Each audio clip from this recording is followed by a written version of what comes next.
What is going on, EQ gangsters? This episode is, so how safe are you is going to be the episode. And again, driving. So speaking of safety, so that's why I'm going to keep my eyes on the road here. So we have had a number of emotionally charged conversations in our house recently over the past couple months, and all good stuff, not bad stuff, just emotionally charged, lots of emotions. And also quick shout out to mydenvertherapy.com. Courtney Rose is the owner and one of the head therapists, counselors, mydenvertherapy.com. And if you're in that Denver area, definitely would link up with her and coordinate a time either for you as a parent, if you're a parent, or for your kids as well. She has got just some great qualities, therapists, counselors. She's an awesome lady. We did dinner with she and her husband and their little one recently, and anyway, she's great people. I just want to give her a shout out. So I'll have her link in the show notes too. So I used to, anytime there'd be an emotional conversation with me and Kathy, I would immediately leap into justifying, defending, or fixing.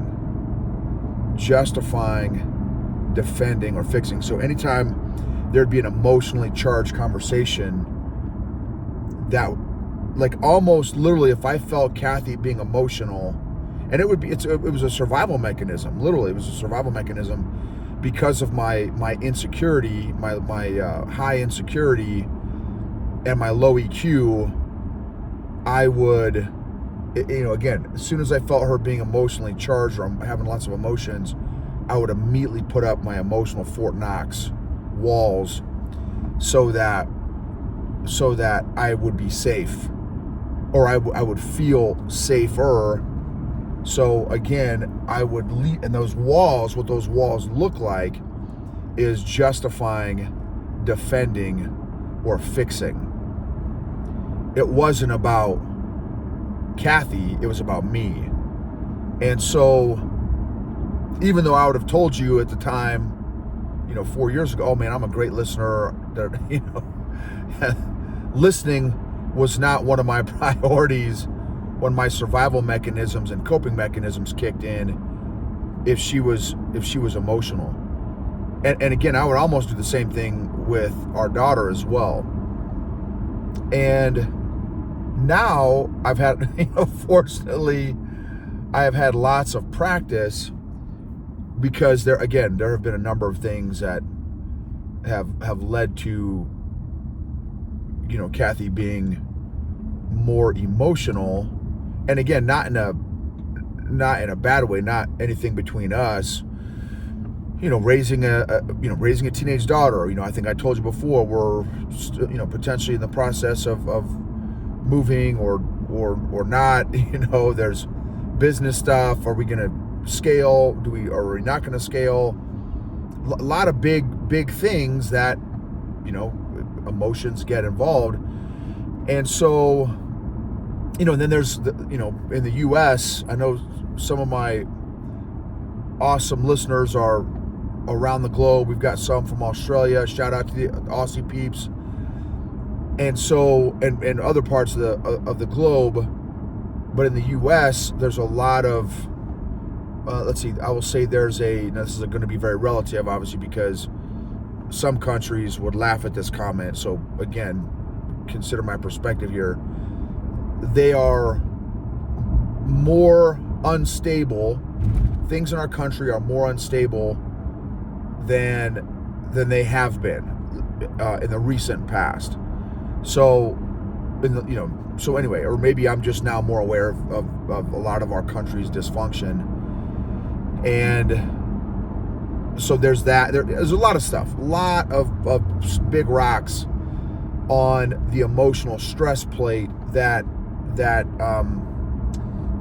are causing emotions. And some of those things we can control, some of those things we're not able to control. It's not super helpful or productive or healthy to stress about stuff that are out of our control. My goal in those emotionally charged conversations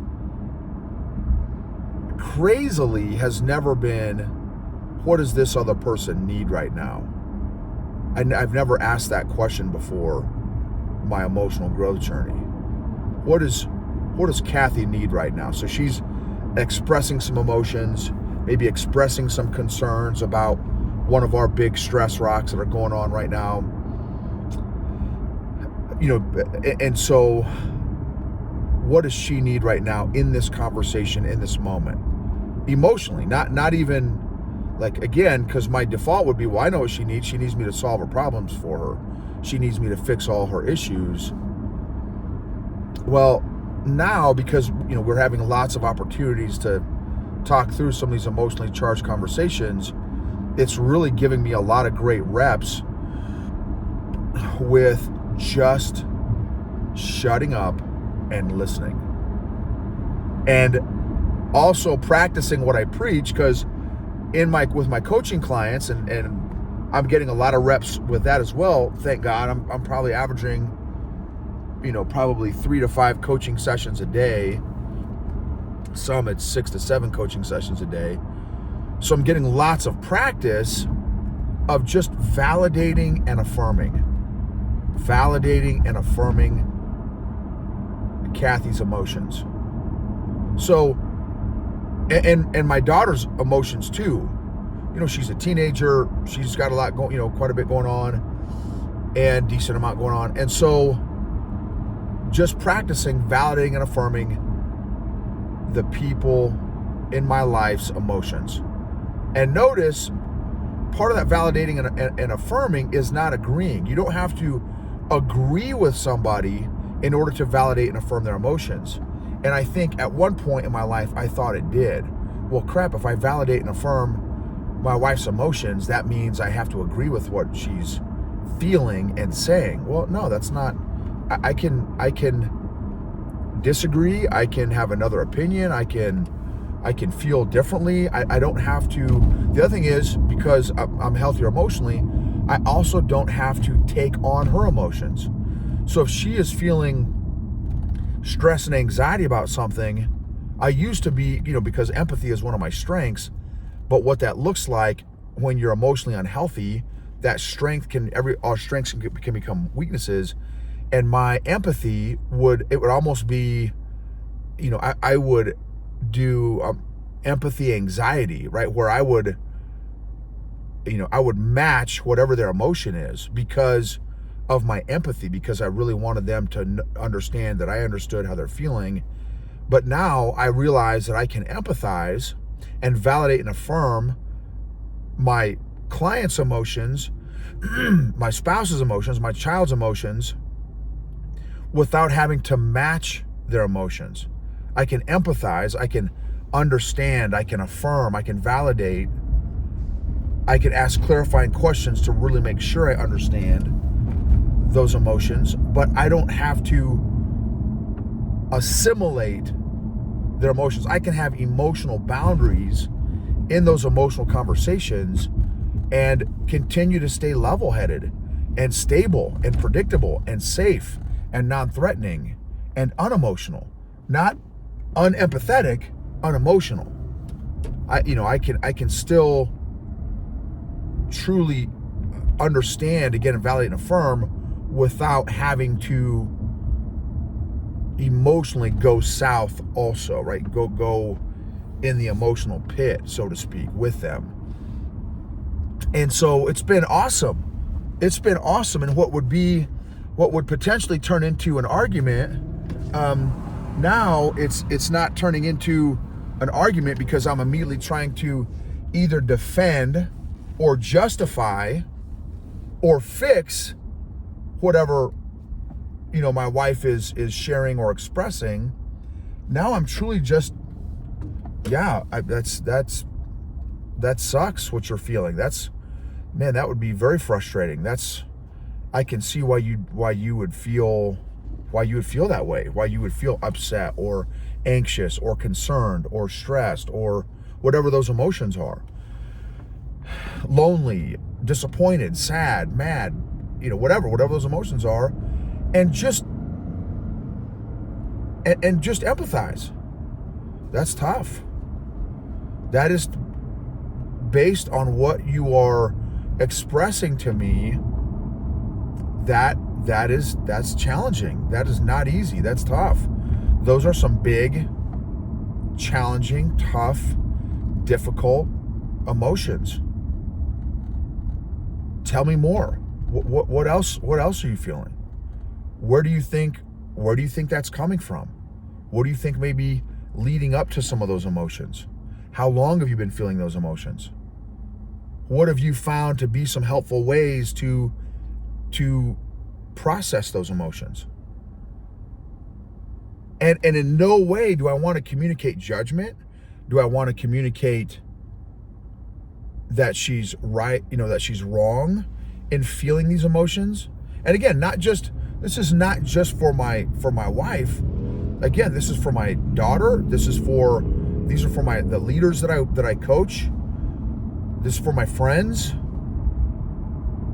And so it's been great to get these number of reps, and guess what? Unconsciously, or before, I would again justify, defend, and whatever the other one was, make excuses or whatever.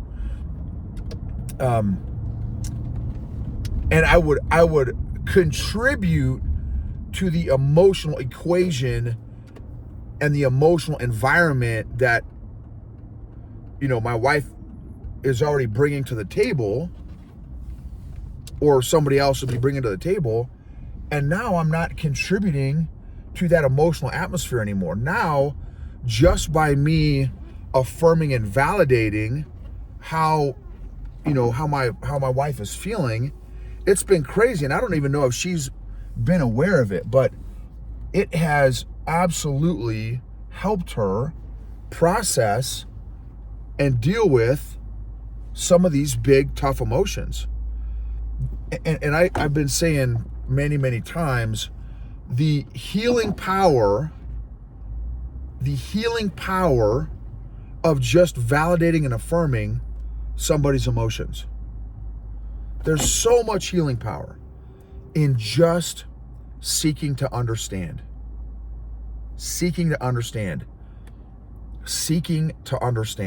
When a person feels heard, seen, understood, valued, and appreciated, that is the solution, in my opinion. That is the objective. That is the goal. And especially when you allow that person, this is a big coaching tip, when you allow that person, and a relationship tip, to come up with the answer themselves after feeling seen, heard, valued, understood, and appreciated, then what's the second and third order effects of that? By empowering them when they feel seen, heard, valued, understood, and appreciated, now they feel empowered to come up with their own solution. And then when they come up with their own solution, what's the ripple effect of that? Now they feel like, oh snap, you are literally helping build somebody's self-image, self-perception, self-confidence, self-esteem. So many benefits from doing it like this, rather than my ego, my pride coming in and say, oh, well, that, either, again, this is what I would do. Oh, hey, babe, you don't need to worry about those things. Here are the 3 reasons why you don't need to worry about that. Totally no validating and affirming. I would totally immediately swoop in to solve her problems, what I'm thinking are her problems, because of my own pride and ego. so that I can feel, because I got a savior complex and I'm trying to, because of my low self-image and my insecurity, I need to come in and save the day. My wife needs me to come in and save the day. Well, really? Does she? Does that leader that you're coaching and mentoring, do they need you to come in and save the day? Really? Is that, do you not think more highly of them, or you think so highly of yourself that you feel they're incapable? Like where's that? You know what I mean? So again, that was me. Because of my need to feel important, my emotional neediness, my emotional codependency, my pride and ego, my low self-esteem, high insecurity, I needed to feel important by coming in and saving the day and solving everyone's problems. And so it has been such a powerful growth exercise for me to get so many reps and being able to validate and affirm, my wife's, feelings and emotions, and then all the leaders that I'm working with too, my coaching clients as well. It's just been so powerful. It's such a powerful relationship tool, y'all, to not go to defense mode and excuse mode and justify mode and solution mode, and just go into listening, active listening, seeking to understand, validating and affirming, empathizing. So emotionally healthy people help heal other people emotionally. Remember to check out mydenvertherapy.com. And for those y'all wanting to level up your emotional fitness program, definitely check out eqgangster.com. Check out the EQ Mafia. And so thankful that you guys have been a part of this journey with me, letting me be a part of your journey. Thank you for all the testimonies, all the ratings and reviews. If you guys wouldn't mind taking 15-20 seconds to just rate and review the podcast wherever you're listening to it, on Spotify, on iTunes, whatever the platform is. Thank you for sharing any episodes that you feel have been impactful for you, that maybe a friend or family member might see value from it as well.